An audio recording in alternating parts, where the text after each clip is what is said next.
하나님 말씀은 신약성경 야고보서 5장 12절 말씀입니다. 우리 같이 한 목소리로 함께 읽겠습니다. 네, 형제들아, 무엇보다도 맹세하지 말지니 하늘로나 땅으로나 아무 다른 것으로도 맹세하지 말고 오직 너희가 그렇다고 생각하는 것은 그렇다 하고 아니라고 생각하는 것은 아니라 하여 정죄받음을 면하라. 아멘. 맹세 말고 사실을 말하라. 네, 이제 야고보서가 이제 결론을 향해서 이제 마무리가 되어져가는 국면인데, 이 야고보서에서 다루고 있는 주제가 기독교에서 말하는 구원의 핵심, 그러니까 하나님의 의에 이르는 것입니다. 그 하나님의 의에 이르는 것은 한마디로 믿음의 역사라는 거죠. 그러니까 말도 많고 탈도 많고 오해도 많은 이 믿음. 그래서 이 믿음에 대해서 우리가 정확한 이해를 가지고 있어야 하는데, 우리가 성경에서 말하는 믿음은 우리를 절대적으로 믿으시는 하나님의 믿음 안에 있는, 믿을 수 없는 우리가 없는 것 같은 그 믿음을, 우리가 가지고 있는 없는 것 같은 그 믿음을 믿음이라고 이야기하는 겁니다. 그래서 하나님이 우리를 얼마나 믿으시는지, 그것이 사실 십자가 사건에서 나타나는 거예요. 그래서 십자가에서 죽어주신 것은 사랑의 관점에서 보면 죽기까지 사랑하신다고 하는 하나님의 사랑 표현이고, 십자가가 말이죠. 또 믿음의 관점에서 보면 내가 십자가에서 사람이 되어서, 그리고 사람 중에서도 죄인이 되어서 죽을 만큼 너희들을 믿는다는 거예요. 무슨 말입니까? 하나님이 사람이 되셨고 죄인이 되셔서 십자가에서 죽으셨어요. 그럼 사실 하나님이 사람이 되시는 것만으로도 우리의 믿음은 반감되는 거거든요. 하나님이 스스로 하나님의 신성을 버리시고 사람이 됐으니까, 말하자면 뭐 이렇게 절대적인 권세가 있는 자리에 있던 사람이 자기가 우리를 믿는다는 그 믿음을 증명하기 위해서 그걸 포기한다는 거예요. 그런 권력이나 권한 이런 것들을 스스로 포기하고 그것이 없는 일반인의 자리로 오는 거예요. 뭐 하기 위해서? 자기의 믿음을 입증하기 위해서. 여러분, 권세 있는 자리에 있을 때에도 우리가 이렇게 믿음이 안 갔는데, 그 사람이 가지고 있는 능력을 다 내려놓았을 때 우리는 사실상 더 믿기가 어렵잖아요. 현실적으로. 그뿐입니까? 보통 사람보다도 못한 가장 추악한 죄인이 되어서 십자가에 죽어요. 그러니까 이게 가장 절망적인 상태거든요. 만약에 입장을 바꿔서 여러분이 하나님과 같은 존재이신데, 여러분 스스로 그 하나님의 절대적이고 초월적인 능력과 그 영광과 모든 권한을 스스로 내려놨어. 그렇게 하면서까지 여러분이 믿는다는 것을 이렇게 상대방에게 알려주려고 하는 거예요. 그게 안 되니까 이제 십자가에서 죽으시기까지. 그러니까요, 결론은 뭡니까? 믿어봐야 남는 게 없네, 이렇게 되는 거죠. 차라리 하나님의 영광스러운 자리에 있다면 그 후광을 덧입기 위해서, 그러니까 그 하나님으로부터 어떤 실제적인 유익을 얻기 위해서라도 믿는 척이라도 할 거 아니에요. 그리고 앞으로라도 믿을 가능성이 남아있는 거 아니에요. 그런데요, 십자가에서 죽어버렸어요. 그러면 이거는 더 이상 사실은 오히려 믿지 못할 상황으로 만들어 버리는 거거든요. 그러니까 최악의 상황, 그것을 보여주심으로써 하신 것은 뭐예요? 내가 모든 것을 다 잃어버리고 모든 것이 끝난 것 같을지라도 나는 반드시 너에 대한 믿음을 이루겠다라고 하는 하나님의 표현이거든요. 그러니까 사실은 그게 가능한 이유는 하나님의 전능하심 때문에 그런 거예요. 그래서 죽으셨다가 끝났으면은 그게 비극적인 것이고 실패인 것인데 살아나셨잖아요. 그리고 부활하셨잖아요. 그걸 통해서 하나님이 우리를 얼마만큼 믿는지. 그래서 우리가 말하는, 기독교인들이 말하는 이 믿음이라는 것은 우리를 믿으시는 완전하고 절대적인 하나님의 믿음 안에 있는 우리의 없는 것 같은 믿음을 통틀어서 믿음이라고 한다는 거예요. 근데 그 믿음은 어떻다? 어떤 작용력이 있다는 거예요. 역사한다는 거예요. 그래서 그 믿음이, 그러니까 우리를 믿으시는 하나님의 믿음이 우리 안에 어떤 일을 일으킨다는 거예요. 일차적으로 일으키는 게, 알 수도 없는데 내가 하나님을 믿어요. 내가 예수님을 믿어요. 만난 적도 없고 본 적도 없고 피가 섞이지도 않은, 그리고 2000년 전에 살았던, 어찌 보면 2000년 전에 살았던 어떤 사람을 하나님으로 믿어요.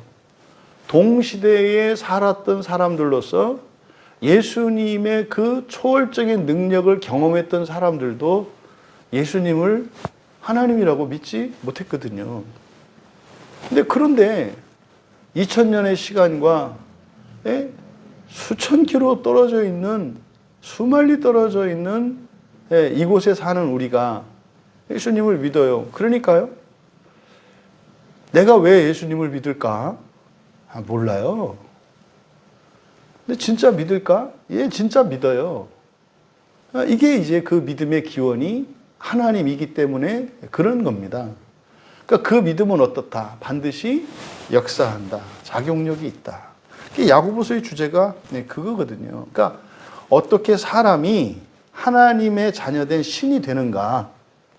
이 믿음의 작용력 때문이다. 그런데 바로 이것을 이제 방해받고 이것이 오도되고 있는 거잖아요. 그것을 지금 바로 구체적으로 그러면 그 믿음을 가지고 우리가 어떻게 살아가야 하며, 우리가 그 믿음이 역사하는데 방해하는 것이 누구다? 실질적으로는 사탄 마귀인데, 결국 사탄 마귀 혼자서 이렇게 할 수 있는 것이 아니라 우리가 거기에 동조할 때 사단 마귀의 그 계획이, 그리고 사단 마귀가 하려는 일들이 우리 삶 속에 일어나는 거죠.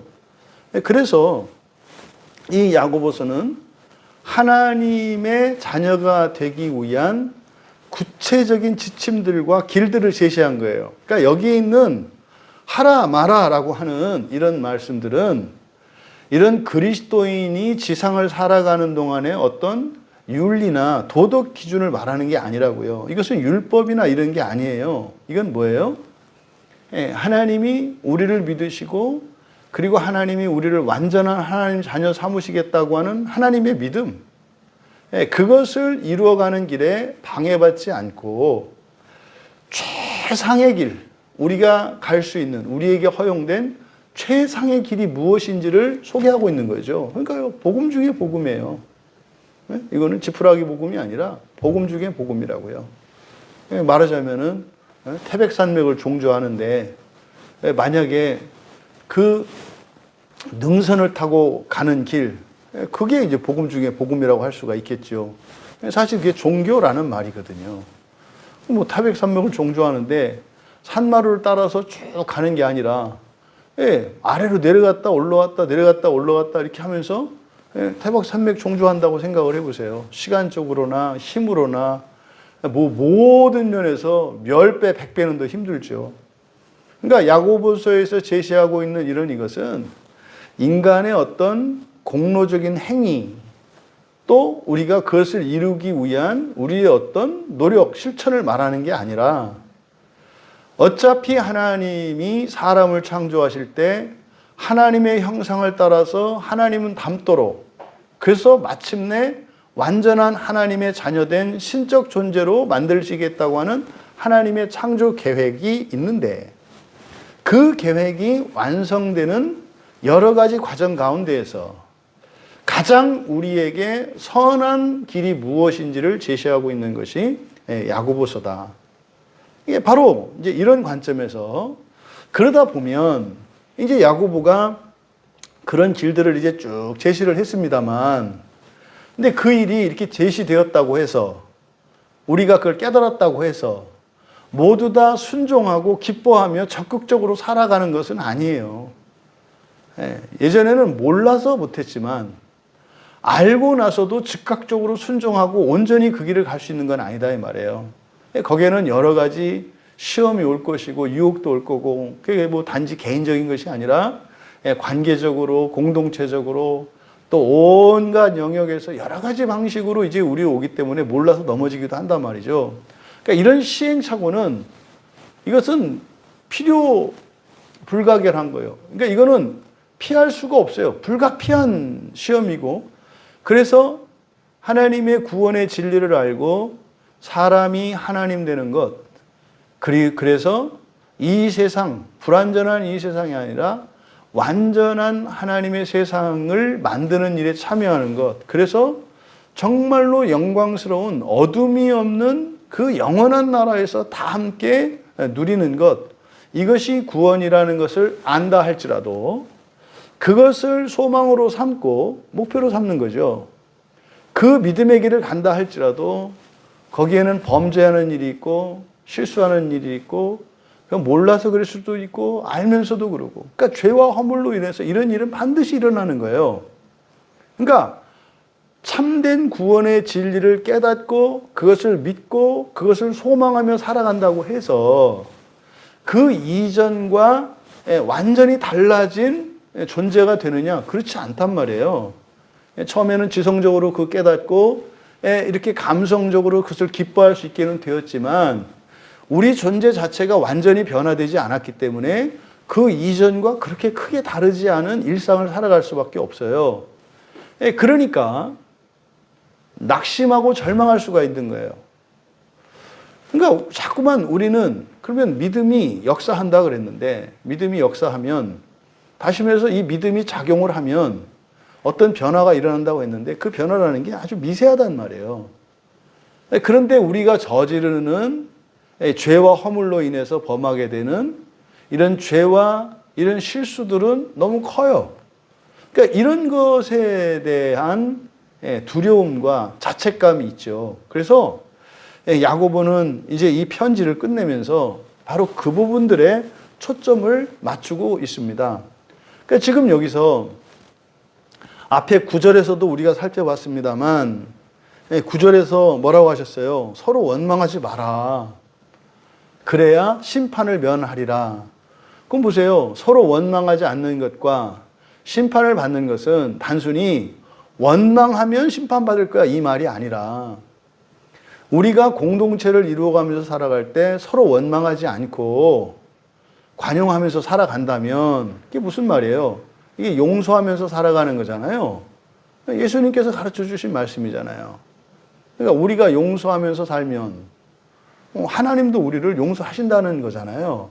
그러니까 여기서 서로 원망하지 말라고 하는 것은, 그리고 원망하지 말라고 하신 말씀과 심판을 면할 것이라고 하는 말씀은 단순히 원망하는 이 주제에 대해서만 말하는 게 아니다.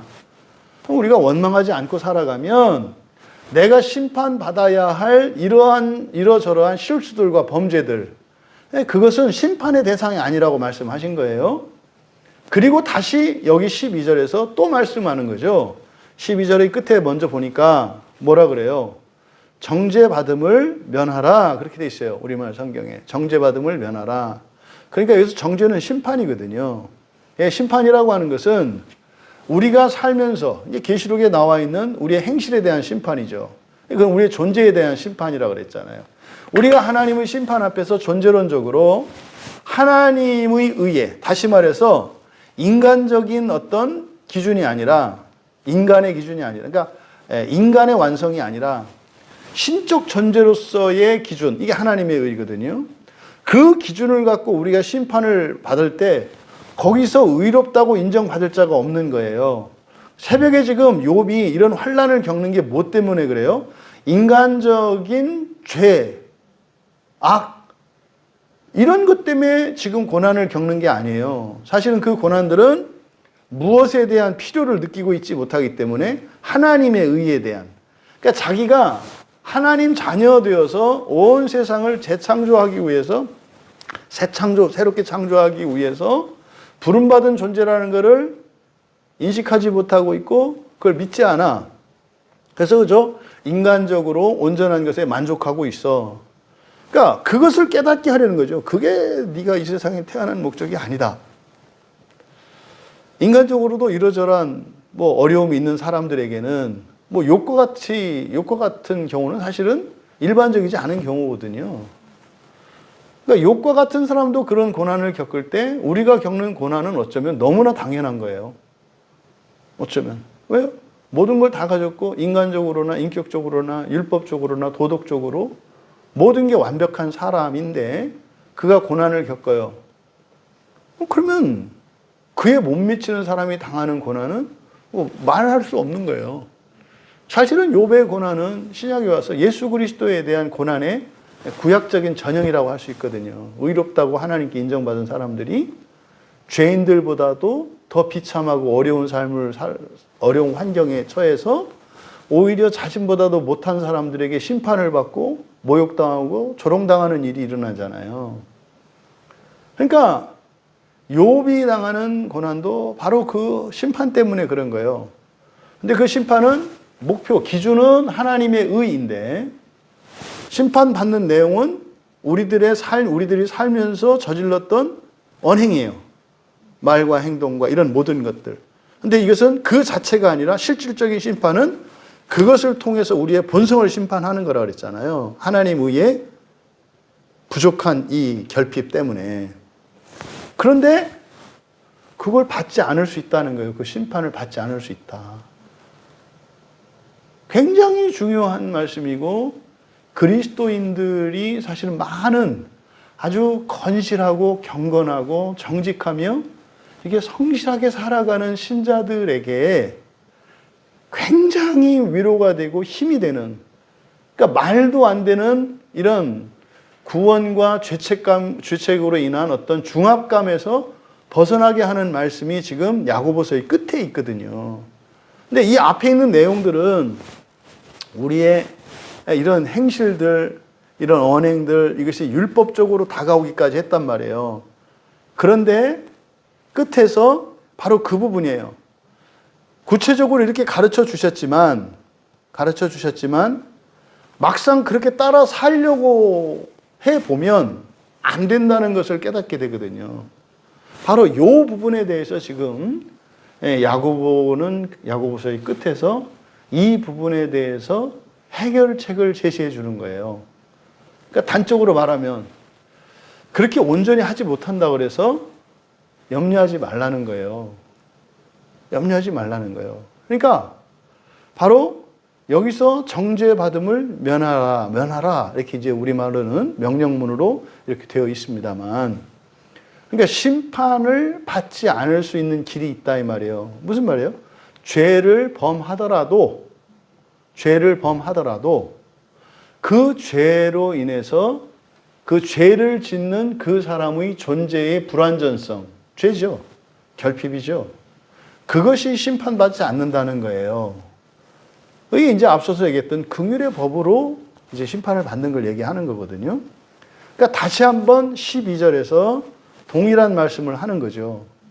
그러니까 12절에 있는 말씀은 전제가 있어요. 그러니까 야고보서 전체가, 그러니까 사실은 모든 신약 성경이 그렇죠. 모든 신약 성경에 대전제가 있어요. 하나님이 계획하신, 작정하신 그 구원, 다시 말해 신이 되기 위하여, 하나님의 자녀가 되기 위하여 살아가는 신자들이라는 전제가 있어요. 모든 성경은. 그리고 났을 때 이 성경들이 오해되지 않고 부작용의 해를 입지 않으면서 갈 수 있는 거거든요. 그러니까 근데 지금 이 전제가 잘못되어 있기 때문에 성경을 가지고 이렇게 많은 사람들이 오히려 성경 때문에 괴로워하는 일들이 일어난단 말이에요. 그럼 이제 본문으로 구체적으로 들어가서 12절의 시작은 그러나 이렇게 시작이 됩니다. 그러나 내 형제들아 무엇보다도, 여기서 이제 무엇보다도라고 하는 것은 무엇보다 앞서는 것이에요. 그러나 무엇보다 앞서는 것은, 그러니까 왜 그러나 무엇보다도 앞서는 것은 이렇게 말씀을 했을까? 이제 바로 앞에 10절과 11절에 있는 내용을 우리가 이제 살펴봐야 되는 거죠. 10절에서 뭐라고 그랬습니까? 고난의 모범이에요. 고난의 모범. 악한 고난과 길이 참음의 본으로 삼아라. 그러니까 뭐요? 우리가 사람들을 보고 이렇게 본으로 삼아야 될 것은 그 사람들이 성공하고 잘 살고 행복하고 기쁘고 이런 것을 본으로 삼지 말고, 야고보는 여기서 뭐라 그래요? 악한 고난이에요. 악한 고난.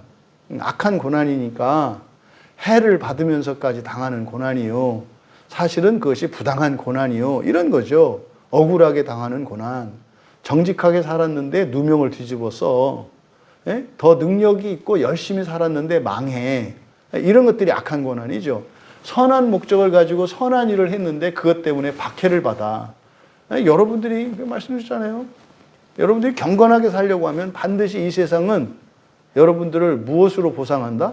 박해로 보상한다고요. 이런 거죠. 그러니까 성격 자체가 악해. 왜? 나는 잘못도 안 하는데 고난받는다 이 말이에요. 근데 그런 것, 선한 고난은 뭐겠어요? 그렇게 하면서 자기가 보람을 느낄 수 있는 거예요. 예를 들어서 내가 가지고 있는 재산을 일부러 그냥 덜어서 다른 사람을 도와줬어. 선한 고난이거든요. 선한 고난은 특징이 뭡니까? 기쁨이 있어요. 고난을 스스로 내가 먹을 거를 안 먹고 아껴서 다른 죽어가는 사람에게 그것을 대신 먹게 함으로써 그 사람이 살아났을 때 배고픔으로 인한 고난이 있죠. 근데 나의 배고픔을 통해서 한 생명이 살아나. 그러니까 내가 겪는 고난의 크기보다 다른 이의 생명에서 일어난 그 선한 작용이 훨씬 커. 그러니까 이게 선한 고난이고, 그런 고난에 참여할 때는 고난을 당하고 있는 사람이 괴롭지 않아요. 행복하고 보람이 있다고요. 그런 고난은 관두고라도 그런 고난이라면 우리가 도덕적으로 받아들일 수 있잖아요. 그런데 여기서는 뭘 본받으라? 악한 고난을 본받으래요. 이게 가장 극단적인 경우잖아요. 악한 고난. 또 길이 참음 아니에요. 여기서 길이 참는 것은 하나님의 참음이고, 어쩌면 평생의 참음이 될 수도 있는 거다. 영원히 참는 거. 그래서 뭐 조금만 더 참으면 되겠지. 이게 아니라 이 상태로 영원히 간다고 생각해야 되는, 이게 길이 참음이라고 그랬잖아요. 오래 참음, 그냥 오래라고 하는 게 뭐 이렇게 상대적으로 긴 시간이 아니라 뭐 끝이 없는 것 같은 이런 개념이라고요. 그런 걸 본받으라는 거예요. 이렇게 말씀했잖아요. 그러면서 이어서 11절에 보였어요. 주님은 어떻다? 심정이 많으시고 동정하는 분이시다. 뭡니까? 우리가 어렵고 힘든 상황 가운데 있을 때 주님이 다 아신다는 거죠. 다 아신다는 거죠. 절대로 그냥 두지 않는다는 거죠. 반드시 도우신다는 거죠. 그래서 욥의 경우를 예로 들었다고요. 욥의 경우를. 그러니까 사실은 악한 고난을 당하고 고통과 고난 속에 있다 할지라도 그거 주님이 다 같이 느끼시고, 그렇게 한 것을 마치 우리가 최고로 헌신한 것으로 인정하시면서 거기에 대해서 위로해 주실 뿐만 아니라 그거에 대해서 놀라울 정도의 보상을 주신다는 얘기잖아요. 이렇게 말씀을 하고 나서 그러나 무엇보다도 앞서는 것, 이런 거예요. 그러니까 앞에 있는 말씀들은 우리가 어떻게 살아야 할 것인지, 그리고 그렇게 길이 참고 악한 고난을 당하며 살아간다 할지라도 반드시 회복될 것이라는 위로를 줬어요. 근데 그것보다도 더 앞서는 것은 이런 거예요. 그러니까 굉장히 중요한 거죠. 설사 주님께서 너희들의 모든 고난을 위로해 주시고 그것을 너희들이 가장 큰 섬김과 헌신으로 하나님이 바꿔주셔서 다른 사람들, 너희 고난을 통해서 다른 사람들을 구원하시고 살려내시고 또 그것을 너희들이 세운 공로로 인정하시고 상을 주실 거야. 하지만 그것보다도 더 우선해야 되는 것은, 그러니까요, 앞에 있는 이 말씀들을 통해서 주시는 위로보다도 더 큰 거죠. 그러면서 이렇게 말씀을 하는 거죠. 그래서 우리가 이제 그것도 대단한 것이 약속이고 놀라운 은혜의 말씀이고 위로의 말씀이지만 그것보다도 더 우선적으로 너희들이 염두에 두어야 하는 게 이런 거야 라고 말씀하는 거예요. 그러니까 둘 다 중요한 얘기고 둘 다 빠지면 안 되는 얘기입니다만 우선순위에 있어서 그리고 우리들에게 보다 더 우선적이고 가치가 큰 말씀을 따진다면 이 말씀이 더 큰 거예요. 그럼 이 내용이 이제 뭐냐? 맹세에 대한 내용이거든요. 형제들아, 무엇보다도 맹세하지 마라. 하늘로나 땅으로나 아무 다른 것으로도 맹세하지 마라. 이거는 마태복음 5장 34절과 37절의 인유예요.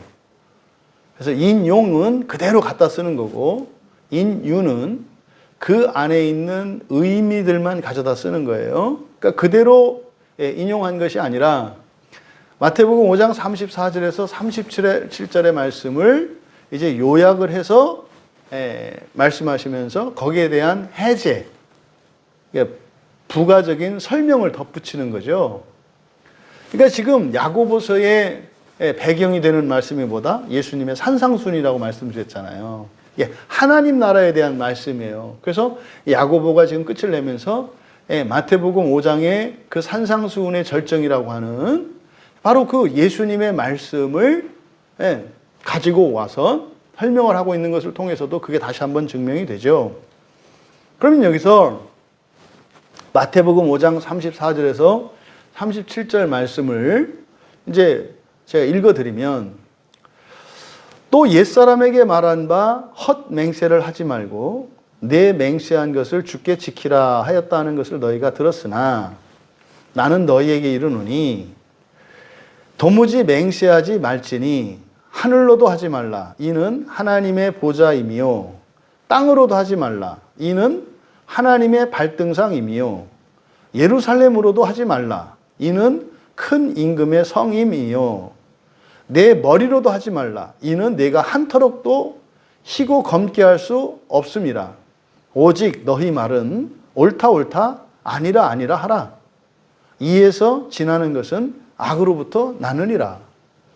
그러면 예수님이 하셨던 이 말씀의 의미가 무엇인지를 야고보를 통해서 성령께서 우리에게 가르쳐 주시는 거예요.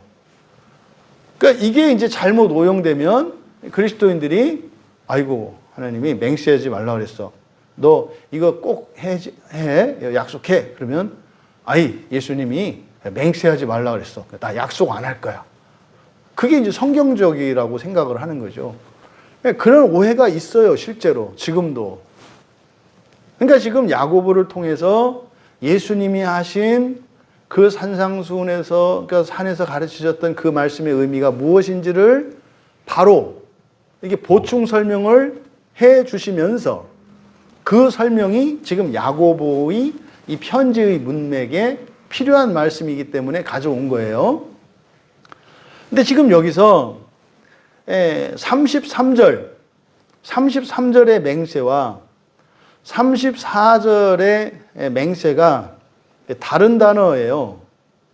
그래서 34절에 쓰이는 도무지 맹세하지 마라 라고 할 때는 이게 옴니오라는 말이거든요. 옴니오.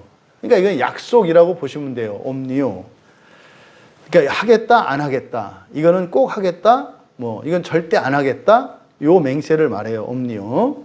그런데 마태복음 5장 33절에 보면 헛맹세를 하지 마라. 그래서 맹세한 거를 주께 지키라.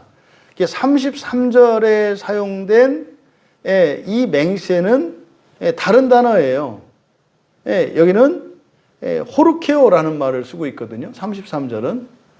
그러니까 이 맹세가 옴니오라는 말과 그리고 호르케오라고 하는 두 개의 단어를 예수님이 사용하셨는데 그러면 이제 둘 다 그냥 맹세한다라는 말이에요. 둘 다. 근데 이 둘이 어떻게 다른가?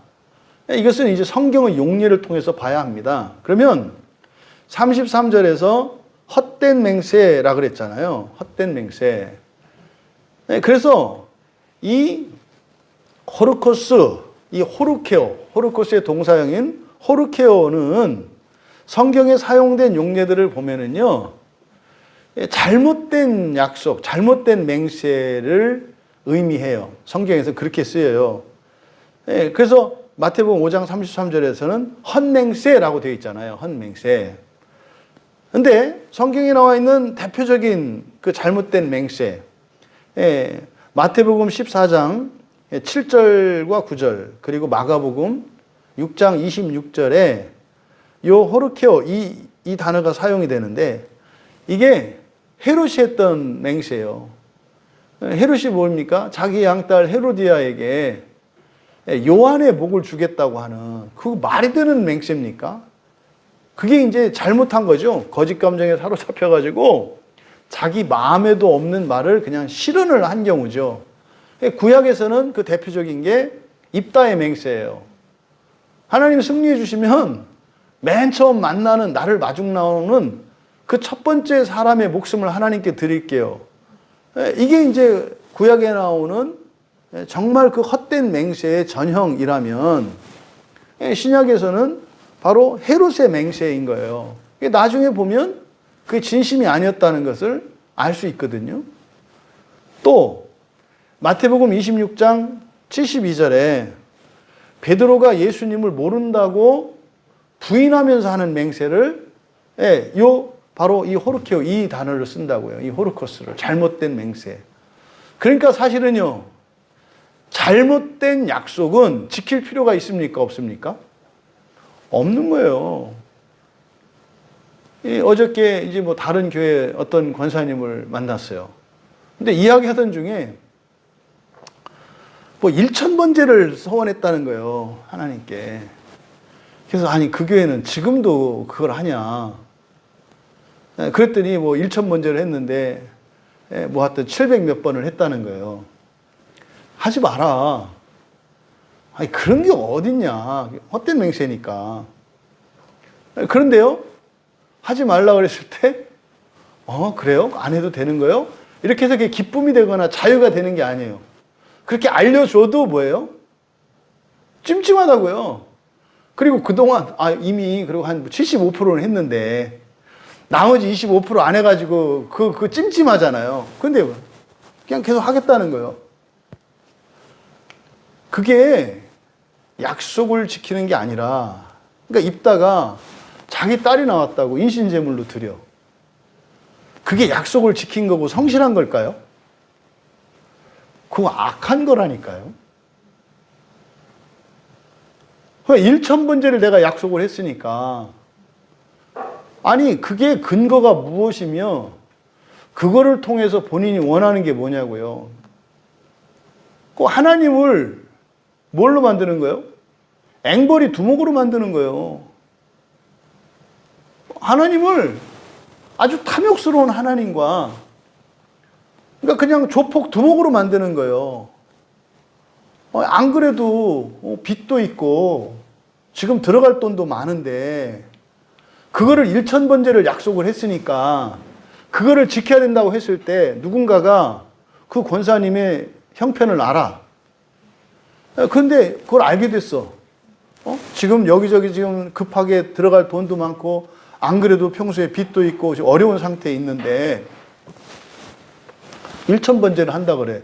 그러면 정상적인 사람이 그걸 봤을 때 그 1,000번제의 예물을 받는 그 하나님이 정상적인 하나님이겠냐고요. 여러분, 사람도요, 그냥 이렇게 뭐 괜찮은 사람 말고 그냥 상식적인 사람도요, 예를 들어서 누군가가 나한테 뭐 이렇게 빚을 졌어. 네? 그래서 이제 뭐 예를 들어서 날짜를 정해서 뭐 이렇게 나누어서 갚기로 했단 말이에요.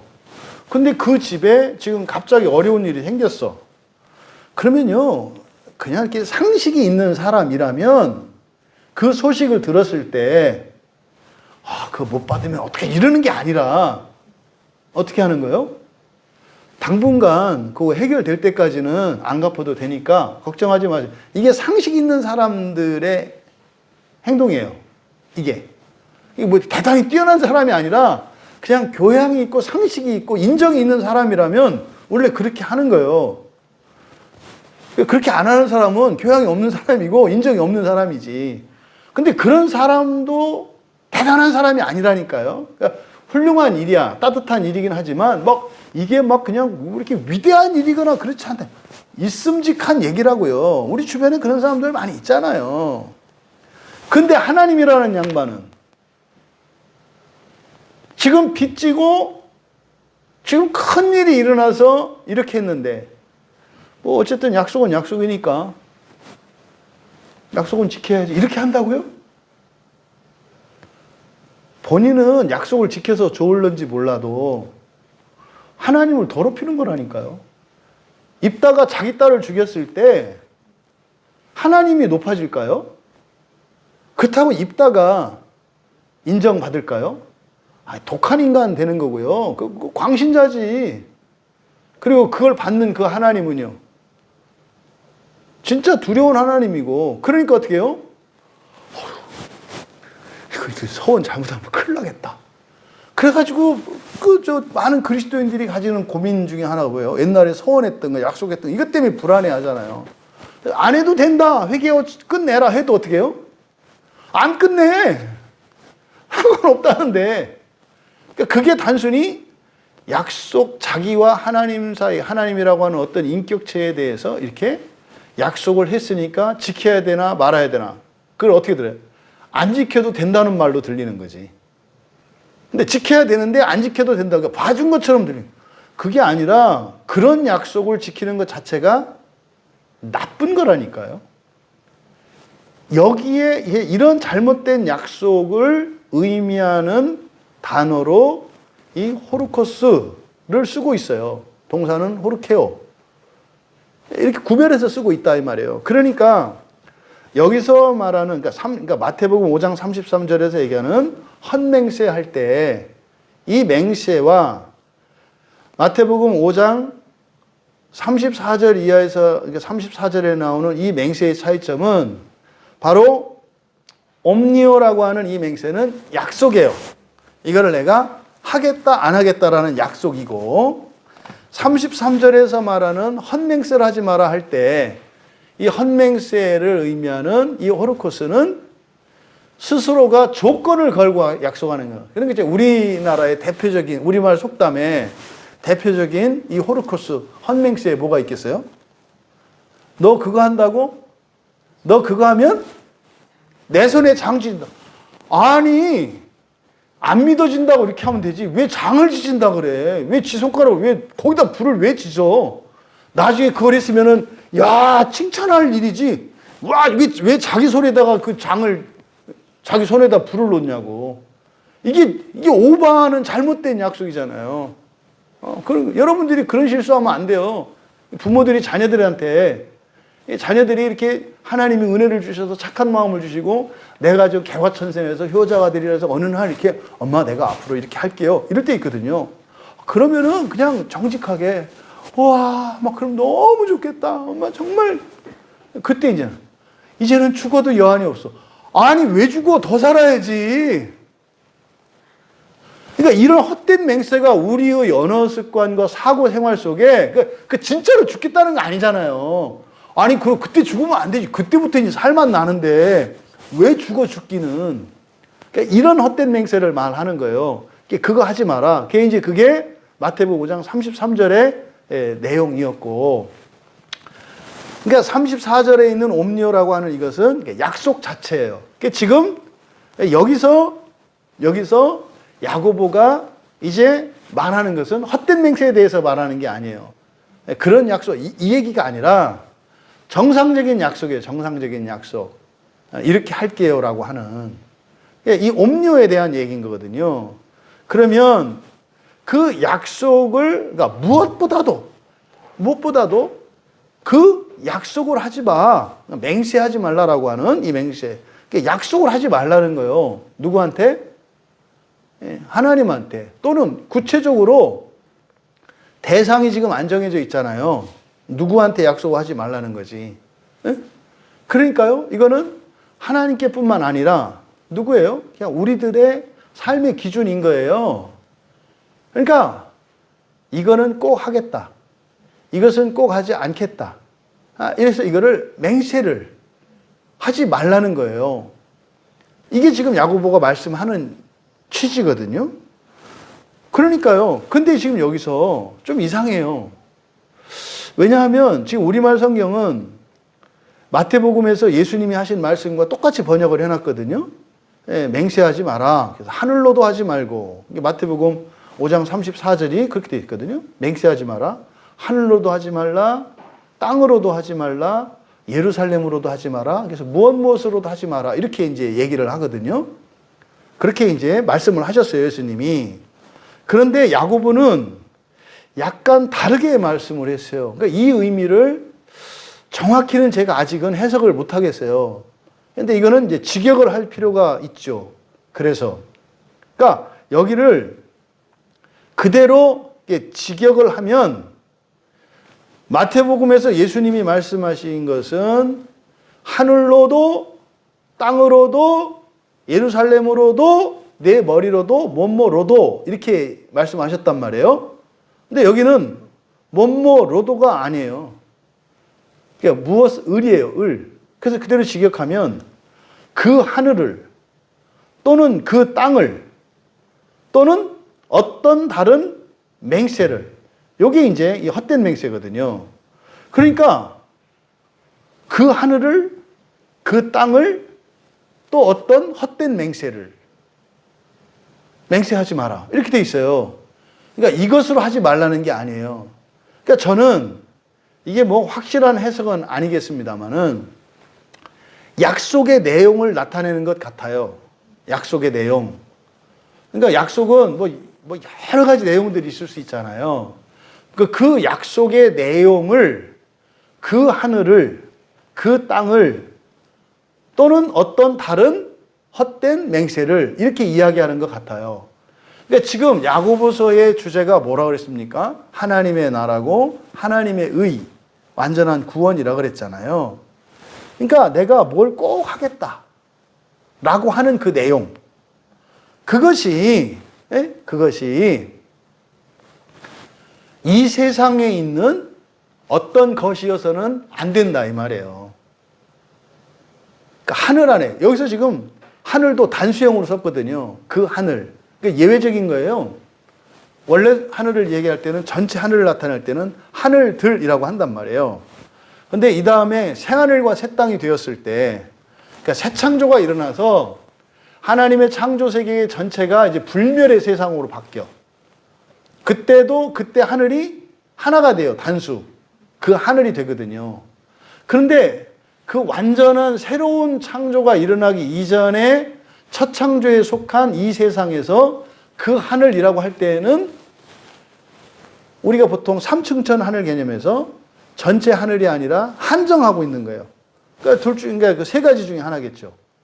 우리가 살고 있는 이 대기권의 하늘을 말하거나, 대기권 바깥에 있는 우주 하늘만을 말하거나, 또 그 너머에 계시는 하나님이 계신 그 하늘만을 지칭할 때, 이때는 그 하늘이라는 단수형을 쓴다고요. 그러니까 전체를 나타낼 때는 복수형을 써요. 마귀가 역사하는 것은요, 마귀가 공중권세 잡았다 그랬잖아요. 그러니까 삼층천 하늘에는 마귀의 권세가 없어요. 땅으로 쫓겼기 때문에. 그래서 마귀가 권세를 잡은 그 공중 하늘이라고 하는 것은 여기거든요. 대기권과 끼껏해야 이제 우주, 이 정도가 되는 거죠. 근데 지금 여기서는 그 하늘을, 그 땅을 이렇게 얘기해요. 그러니까 우리들이 하는 모든 약속이 이 땅에 속한 것일 때 그런 약속을 하지 말라는 거예요. 마치 이런 거죠. 내가 큰 부자가 되겠다. 내가 뛰어난 학자가 되겠다. 내가 위대한 정치 지도자가 되겠다. 내가 위대한 설교가가 되겠다. 이거는 다 그 땅에 속한 거잖아요. 그래서 이거를 목적격으로 이렇게 나타낸 것으로 보인다. 근데 그 특성이 뭐다? 헛된 것이다. 그러니까 이 땅에 속한 어떤 것들이 다 헛된 거다. 그러니까 여러분들이 하나님께 맹세를 하잖아요. 하나님 이렇게 할게요, 저렇게 할게요. 우리가 한 달에 한 번씩 성찬할 때 언약을 갱신한다고 그랬잖아요. 약속하잖아요. 그때 약속을 하잖아요, 이렇게. 하나님. 근데 우리가 하는 약속은 뭡니까? 하나님 제가 이게 본성의 변화, 죄에 관한 거잖아요. 그러니까 그는 이 땅에 속한 게 아니죠. 무엇을 위한 거예요? 하나님의 나라를 위한 거잖아요. 그러니까 지금 여기서 바로 야고보께서 하늘로나 땅으로나 다른 아무 것으로 맹세하지 말고, 거기 밑줄 치시고, 하늘로나 땅으로나 아무 다른 것으로 맹세하지 말고, 여기 밑줄을 치시고, 하늘을, 그러니까 그 하늘을, 또는 그 땅을, 또는 그 어떤 다른 맹세를, 이때 맹세는 헛된 맹세예요. 그러니까 의미는 어떤 의미다? 맹세를 할 때 이 세상의 것에 대해서 맹세하지 말라고 말씀하신 거다, 이 말이에요. 그럼 이 세상의 것에 대해서 맹세하지 말고, 이 얘기는 반대로 말하면 무엇을 맹세하라는 이야기가 돼요? 하나님 나라를 위해서 맹세하라는, 그러니까 맹세할 만한 가치, 약속할 만한 가치가 있는 것은 뭐다? 하나님 나라고, 너희들이 완전한 구원에 이르는 거, 이게 너희들이 이렇게 맹세할 만한 가치가 있는 거지, 이 세상에 있는 것은 하나님한테 나 이거 꼭 할게요, 이렇게 약속할 가치가 없는 거다. 이런 말씀이다, 이 말이에요. 그러니까 여러분, 우리들이 하나님 앞에 하는 모든 약속들은 이 세상의 삶에 대한 것이 아니라 하나님 나라를 목표로 하는 것이 되어야 한다고 말씀을 하는 거예요. 그런데 그럼에도 불구하고 어쨌든 이 땅에 있는 것으로 맹세하지 말라 그랬잖아요. 근데 왜 맹세하지 말라고 했는지, 그럼 어떻게 해야 되는지, 그럼 보세요. 그러니까 이 땅의 것을 맹세하지 말고 하늘의 것을 맹세, 이렇게 하지 않았어요. 그러니까 지금 그렇게 말씀하지 않고 뭐라 그랬어요? 오직 너희가 그렇다고 생각하는 것은 그렇다 하고 아니라고 생각하는 것은 아니라 해라 그래요. 여기서 뒤에 오직에서부터 뒤에 있는 부분을 직역하면 이렇게 됩니다. 그러나 너희들의 긍정이 되고 너희들의 부정이 되게 하라. 직역하면 이렇게 돼요. 이거를 좀 풀어서 그렇다고 생각하는 것은 그렇다 하고 아니라고 생각하는 것은 아니라 해라. 이게 명령문이거든요. 그러니까 그대로 직역하면 그런 거예요. 긍정이 되고, 그러니까 그런 것이 되게 하고 아닌 것이 되게 하라. 이 얘기는 뭡니까? 우리가 그런 것을 그렇다고 하지 않고 아닌 것을 아니라고 하지 않는다, 이 말이에요. 뭐에 대해서? 이 세상의 삶에 대해서. 이 세상의 삶에 대해서 뭐를 이렇게 하나한테 맹세할 게 아니라 우리가 해야 될 것은 뭐다? 긍정적인 것은 긍정적인 것이 되게 하고 부정적인 것은 부정적인 것이 되게 하라는 거예요. 그럼 뭡니까? 우리에게 선한 것이 우리에게 선한 게 돼야 되잖아요. 근데 선한 것이 우리에게 선한 게 되지 않죠. 대표적인 거, 음식. 정말로 선한 거는 뭐예요? 좋은 재료를 직접 사서 그거를 직접 조리하고, 이게 제일 좋은 거 다 알잖아요. 그러니까 인공조미료가 나쁘다 이렇게 말할 수는 없습니다만, 이런 화학조미료 이런 것들보다는 자연식품을 통해서 육수를 내고 이렇게 하는 게 선하다는 거 다 알잖아요. 근데 우리가 지금 어떻게 돼 있어요? 긍정적인 게 안 돼 있죠. 누군가가 그걸 얘기하면 어떻게 돼요? 고지식해가지고 구식이야. 요새 애들 말로 꼰대야 이러잖아요. 그냥 일회용 용기에 담겨있는 거 사서 전자레인지에 딱 넣어가지고 3분 쫙 돌리면 쫙 나오고 맛도 달달하고 딱 맞는데, 그거를 갖다가 몇 시간을 구워서 육수를 내고, 우리 삶 자체가 긍정적인 것이 되지 않아요. 그러면요, 긍정적인 것이 되게 하라. 굉장히 어렵죠. 그러면은요, 시간 있어야죠. 돈 있어야죠. 주변에 그거 가지고 이렇게 트집 잡고 뭐 놀리는 사람 없어야 되죠. 이런 조건들이 다 있어야 되잖아요. 또, 예, 부정적인 것은 부정적인 것이 되게 하나. 그러니까 아닌 건 아닌 거잖아요. 단순히 예, 아니오가 아니에요. 예, 아니오가 아니에요, 단순히. 여기는 선악의 개념과 또 옳고 그름의 개념이 다 들어가 있는 거예요. 예스와 노에는. 그러니까요, 틀린 건 틀린 게 돼야 되는 거예요. 나쁜 건 나쁜 게 돼야 되는 거예요. 맞는 건 맞는 것이 되어야 하고, 좋은 건 좋은 것이 돼야 되는데, 그게 안 되는 거예요, 이 세상에서는.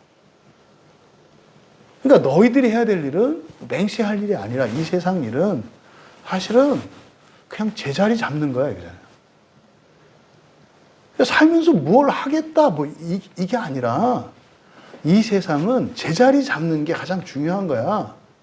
요 말씀을 지금 한 거죠. 근데요, 놀라운 말씀은 그 뒤에 있는 거예요. 정죄받음을 면하라. 이렇게 되어 있잖아요. 이게 이제 앞에 명령문이고, 이게 hin화접속법이어서 결과예요, 결과. 결과로 해석할 수 있는 거예요. 그렇게 하면, 우리가 면하라. 이렇게 되어 있습니다만은, 그렇게 하면, 또는 그렇게 해서 너희가 심판 아래에 있지 않게 될 것이다. 여러분, 심판 아래에 있지 않게 된다는 게 무슨 말이라고요? 잘못이 중요한 게 아니에요. 잘못이 중요한 게 아니에요. 심판을 받는 게 중요한 거예요. 심판을 받느냐 안 받느냐가 중요한 거예요. 왜요? 우리는 완전한 게 없어요, 우리에게. 우리가 잘했어요. 보세요. 욥은 잘했잖아요. 잘했다니까요. 근데 하나님의 의를 기준으로 심판할 때는 하나도 없는 게 돼버리잖아요. 그러니까 이 세상의 것으로 아무리 잘하고 완벽하게 한다 할지라도 하나님이 우리를 심판하시는 기준은 사람의 의가 아니고 하나님의 의이기 때문에 무엇도 심판 아래서 견딜 자가 없어요.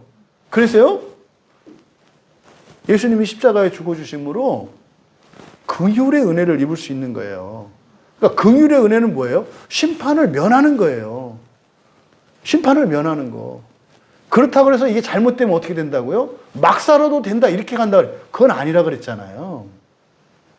각자의 과거의 삶과 현재 자기의 처지와 자신의 신앙과 자신의 환경의 그 처지, 현재 있는 그대로 거기에서 우리가 날마다 거룩함을 추구하며 자신을 날마다 새롭게 하면서 살아가는 삶, 회개의 삶이잖아요. 성화의 삶이잖아요.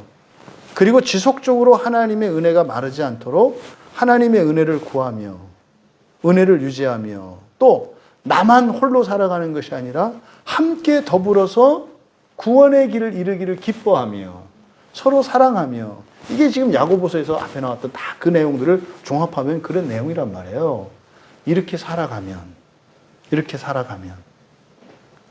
또 여기서 그렇게 할 때 왜 우리가 용서해요? 왜 나눠요? 최소한 가족과 지체들은 서로 사랑하는 사이예요. 하지만 악한 말과 잘못을 저지를 수 있어요. 근데 그런 말과 그런 행동은 할지라도 사랑은 진짜라고요. 왜? 하나님이 우리를 가족으로 만들어 주셨고 우리를 교회 안에 한 지체로 만들어 주셔서 주님의 몸되게 하셨으니까 우리가 어떠하기 때문에 사랑하는 게 아니라 이거는 하나님의 절대성 안에서 절대적인 관계가 사랑의 관계인 거예요. 행실이나 어떤 기분이나 그런 것이 아니라 하나님이 우리를 절대적인 관계 속에 있는 거. 이걸 사랑의 관계라고 한단 말이에요. 사랑한다는 게 그냥 좋은 것만은 아니다. 오히려 이 세상에서 사랑한다는 것은 고통을 감수하는 거라 그랬잖아요.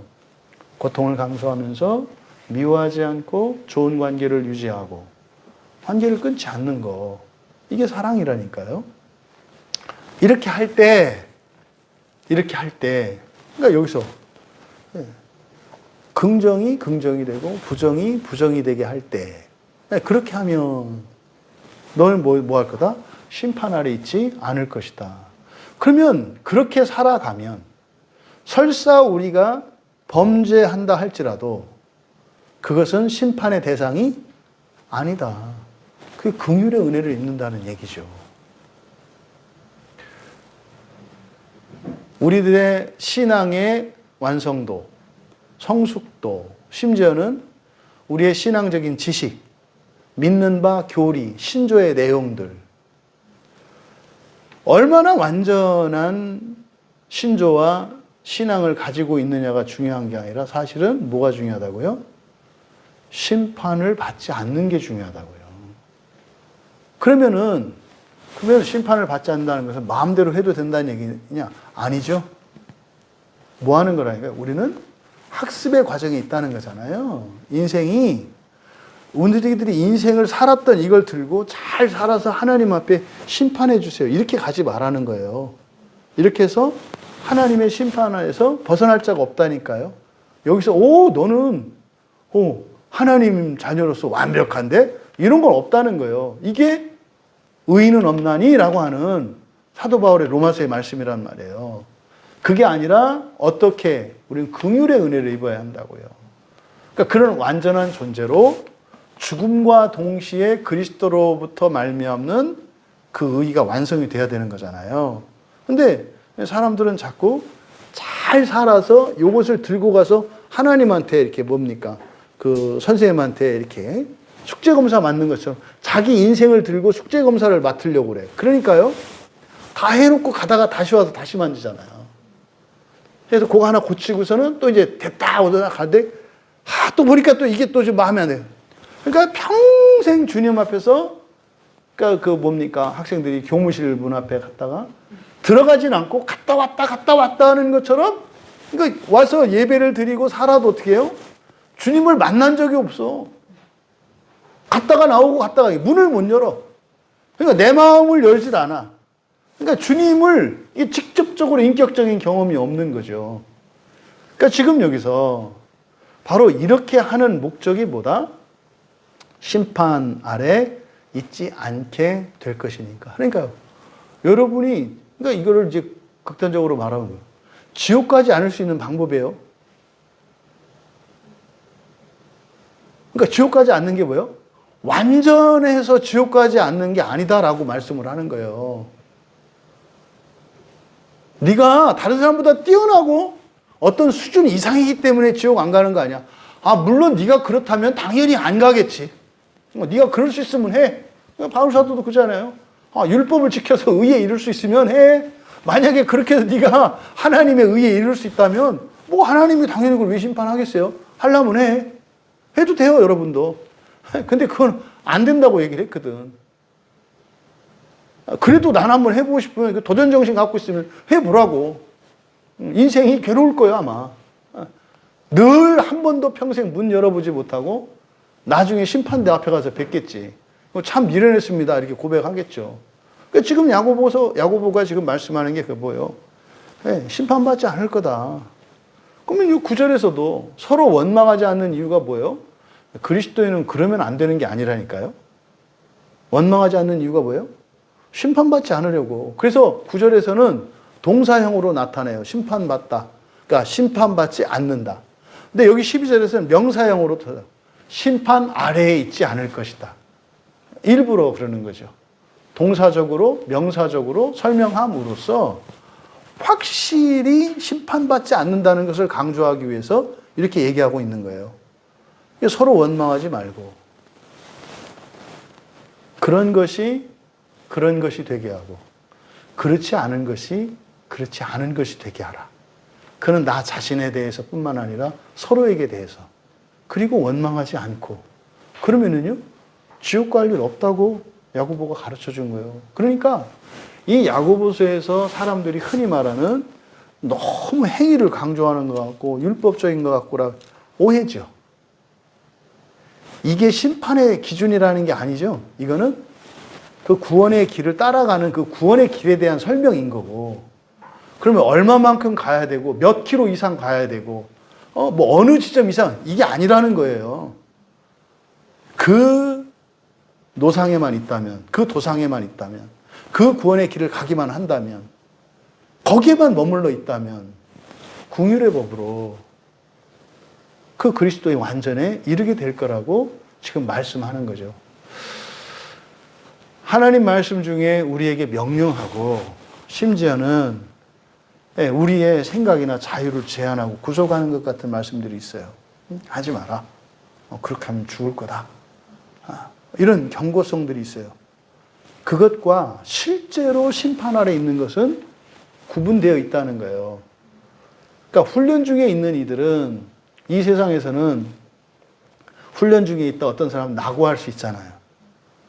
근데 하나님 자녀되는 이 구원의 훈련장인 인생에서는 낙오자가 없어요.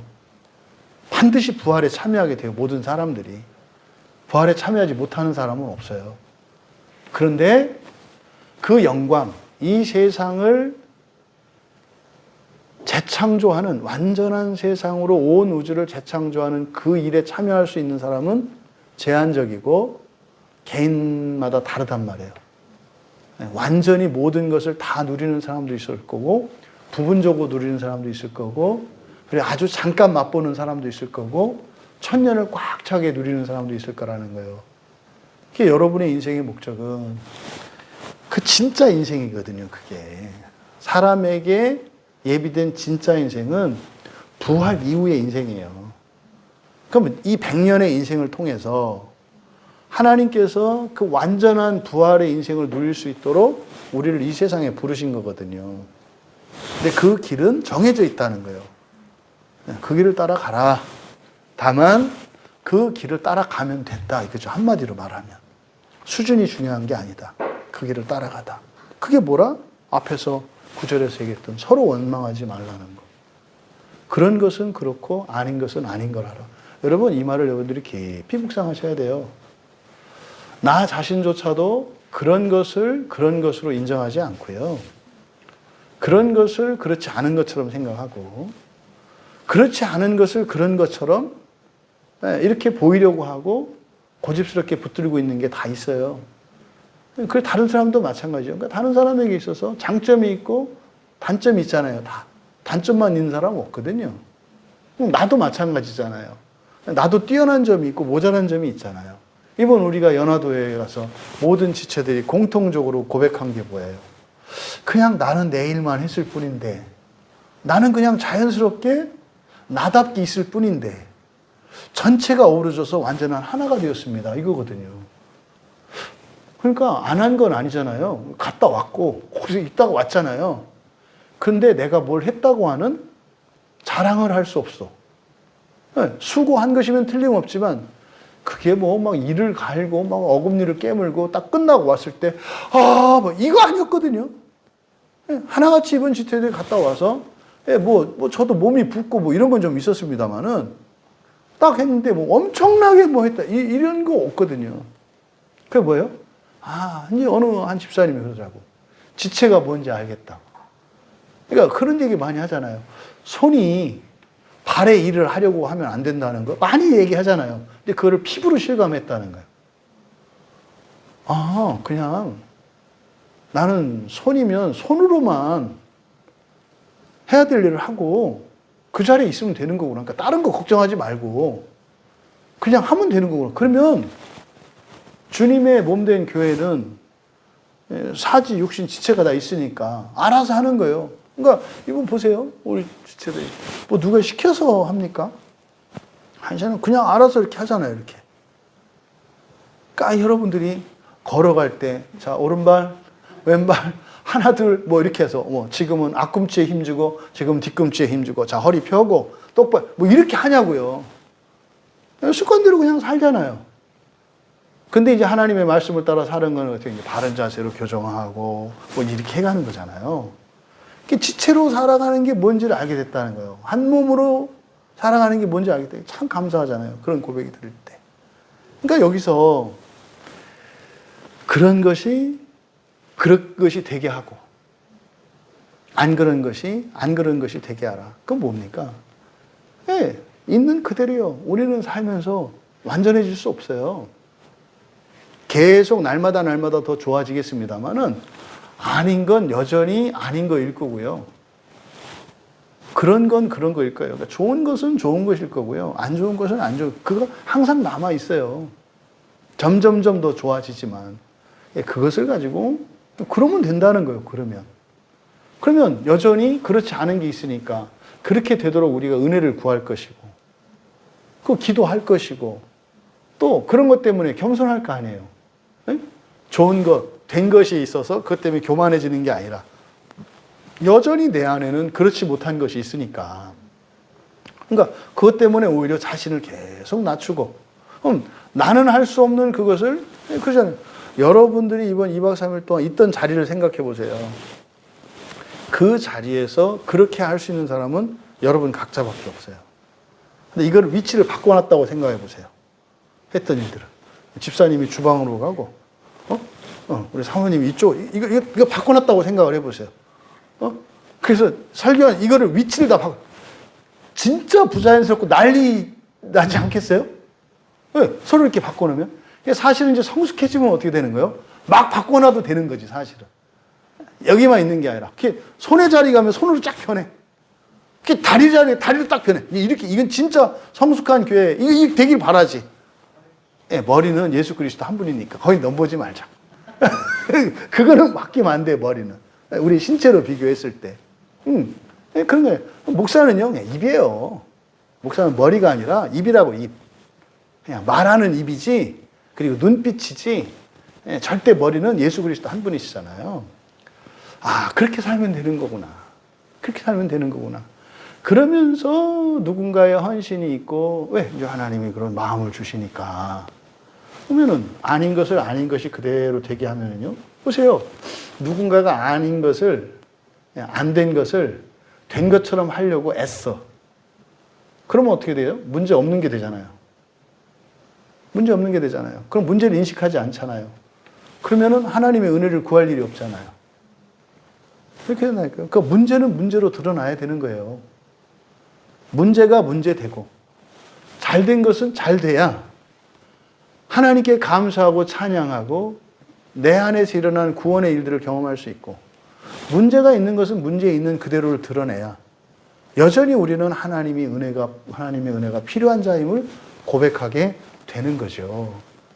근데 이렇게 하는 근본적인 목적은 뭐다? 현실적인 필요가 아니라 이렇게 할 때 우리는 심판 아래 있지 않다는 거예요.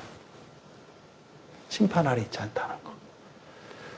부디 야고보의 이 말씀이 여러분으로 하여금 더 자유롭게 하시는 하나님의 능력이 되기를 바랍니다. 또 여러분을 편안하게 할 수 있는 하나님의 은혜가 부어지길 바랍니다.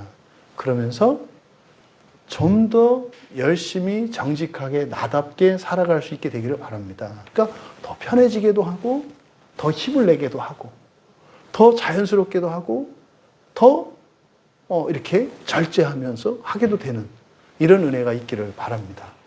여러분, 그래서 우리는요, 정직하라는 거예요.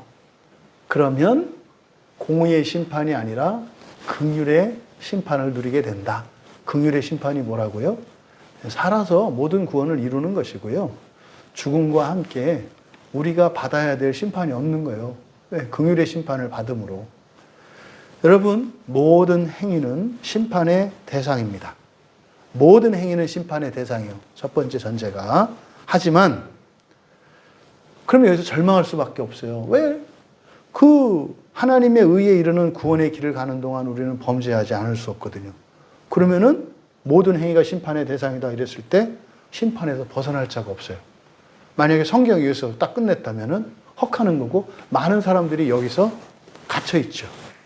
성경은 거기서 끝내는 게 아니에요. 여기서 지금 야고보서의 끝에서 강조하라는 내용이 뭐예요? 그 구원을 믿고 그 구원의 길을 가면서 범하게 되는 잘못과 실수들, 심지어는 범죄까지도 이것은 심판 아래에 있지 않다. 오히려 그런 것들을 통해서 하나님이 끊임없이 의롭게 하신다는 거죠. 그래서 우리가 바른 구원의 목표를 향해서 그 구원을 기뻐하며 그 구원의 길을 가고 있다면 우리의 수준이나 상태, 심지어 우리가 일상에서 저지르는 범죄나 실수조차도 심판 때문에 두려워할 일은 아니다라는 것을 가르쳐 주죠. 그래서 더더욱 다시 한번 우리들이 생각하는 게 뭐예요? 성경이 없으면 큰일 나겠구나요. 성경이 없으면 큰일 나겠구나. 그냥 야고보서에 이 말씀이 없었더라면 고생 많이 했겠구나. 오직 성경을 믿고 성경을 따라 주께서 우리에게 내어주신 구원의 길을 가며 때로는 절망하고 좌절하고 낙심할 수 있어요. 내가 이거밖에 안 되나? 그럴 수 있어요. 하지만 그것이 우리에게 두려움을 주지 않는 것은 그것은 심판 아래 있지 않기 때문이에요. 오히려 그것은 하나님의 긍휼의 은혜를 입어서 의롭게 되어질 것이고 더 좋게 되어질 것을 믿으면서 또 실제로 그 소망이 우리 삶 속에 성취되잖아요. 그래서 첫째 부활을 점점 구체적으로 확신하게 되는 거죠. 여러분, 맹세 말고 사실을 말하라. 맹세 말고 사실을 말하라. 그러면요, 심판 안에 있지 않다. 하나님의 구원의 은혜를 입으며 살아가는 자유로운 여러분들 되시기를. 하지만 그것이 결코 우리를 방종하게 하지 않는. 해서 우리 각자가 처해 있는 상황에서 누릴 수 있는 자유와 기쁨과 행복의 크기가 있어요. 분량이. 그걸 놓치지 않고 그때그때 누리면서 살아갈 수 있는. 그래서 쉼없는 구원을 위한 열심이 있고 또 그러함에도 부족한 가운데서도 자족하게 하시고 감사하게 하시고 만족하게 하시는 그 하나님의 은혜를 입으면서 그게 나 혼자가 아니라 자꾸 더 많은 이들과 함께 더불어서 그렇게 아름답고 거룩한 구원의 길을 우리 모두 다 함께 갈 수 있기를 주님의 이름으로 축원합니다. 우리 잠시 말씀을 생각하며 함께 기도합니다. 하나님, 맹세 말고 사실을 말해라. 맹세 말고 사실을 말해라. 그리고 그렇게 생각해라. 있는 것은 있는 대로, 없는 것은 없는 대로. 하나님 앞에 고백하고 또 나뿐만 아니라 다른 이들을 그렇게 사실대로 정직하게 보고 판단하고 말하고 생각하고 살아갈 수 있게 하옵소서. 이렇게 살아갈 때 우리의 삶 속에서 일어나는 모든 범죄와 시행착오들, 이 모든 것들이 심판 아래 있지 않다고 하는 이 놀라운 은혜의 말씀, 그 말씀이 참으로 믿어지면 그것으로 감사하고 더욱 용기를 얻고 더욱 하나님을 믿음으로 사랑하며 살아갈 수 있도록 은혜를 구하며 우리 같이 기도합니다.